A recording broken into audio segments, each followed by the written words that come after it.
Can you tell us a little bit about this work you show here in Cologne? Well, this is a work that I made.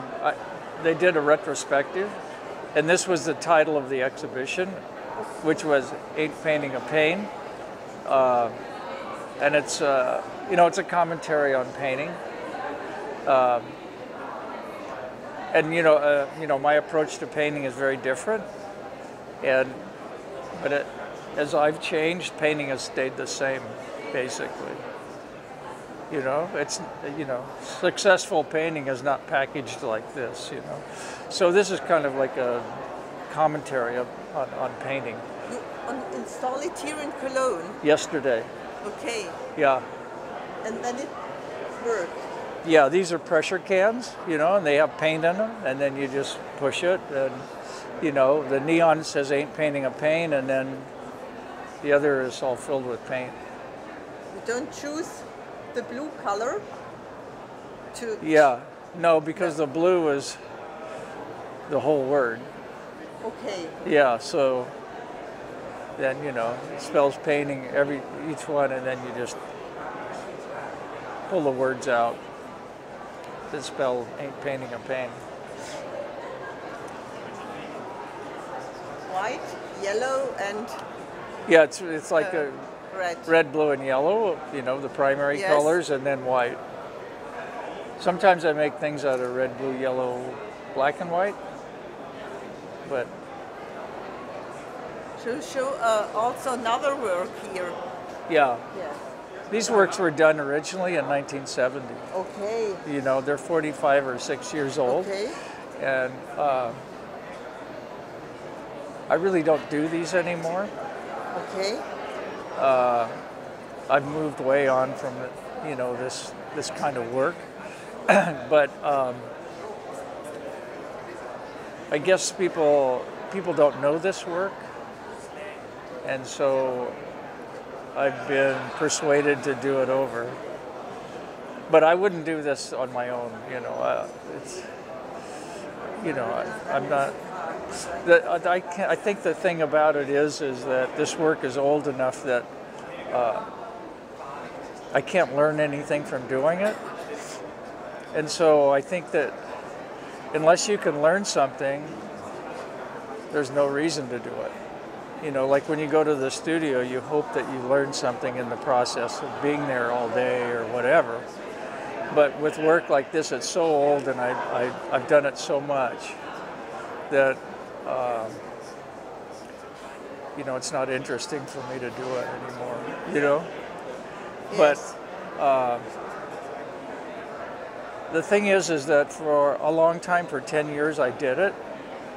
And you could buy the drawing for this work, and you could buy the work for $1,000 total. And for 10 years, I offered it, and nobody bought one. And so then I just kind of evolved into something else.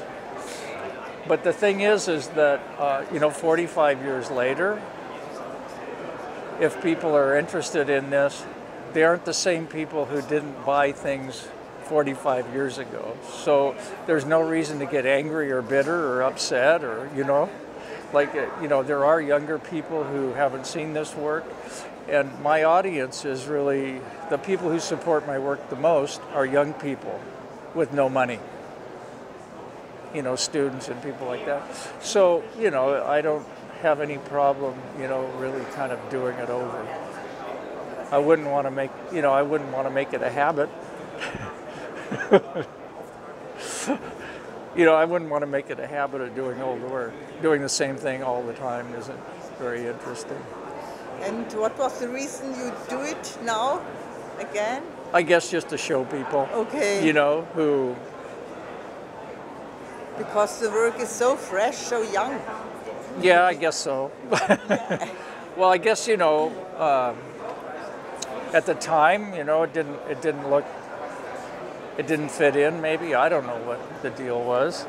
But as time goes by, then everything changes to a point where this work, now people have caught up to what was going on, you know, in this work. What do you do at this time, the new works? Big installations with, you know, I just turned you know, a motorhome into a tank, you know, that shoots paint. And then there'll be a helicopter, you know, a video helicopter that comes up out of the floor and flies around the room, and the guns are all shoot. And then inside the motorhome, and then on the floor of the gallery, there'll be these sex blow-up dolls full of paint, filled with paint. Okay. And you work more conceptual and with sculpture. Yeah. No ideas, no reason to do any work. Do you know what I mean? Yes. Like, you know,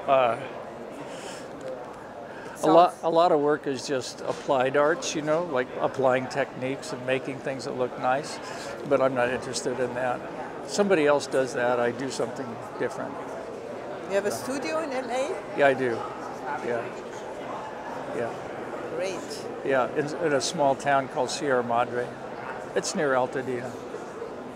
What was the idea for these paintings when you Originally did them? Yeah. Well, the idea was to expand painting, make it bigger, make it a kind of a walking through experience rather than just a flat thing on the wall. And to make it sort of not interactive, but performative, like evidence of a performance. Like nobody ever has, well, up until now, people haven't seen me do these things, which is important. Okay. You know, like that they have to come to it and figure it out, how this works. You know, the system works or whatever. But all of my work, because it's kind of performative, it's better that people don't see it, because what it is, if they see the process, then the process isn't really that big a deal, you know? It only lasts for a short time, and if something goes wrong, people get nervous. And what they don't understand is when something goes wrong, that's kind of the most interesting part for me.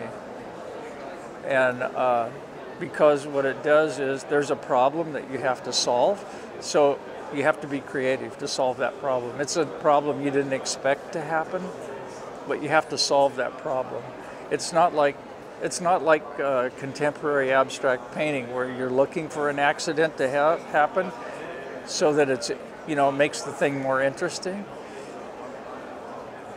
But it's a problem you have to solve because you have this preconceived idea of how it's going to go. And so it's fun. Like this thing got away from me yesterday. I like it very much. Yeah. Yeah, it got away from me, you know, like it shot up. You can see it's on the ceiling. And also on your cap.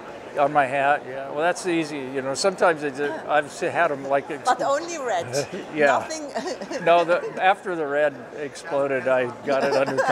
I realized I have to get it under control. Because there's other artworks. Okay. Yeah, yes. you know.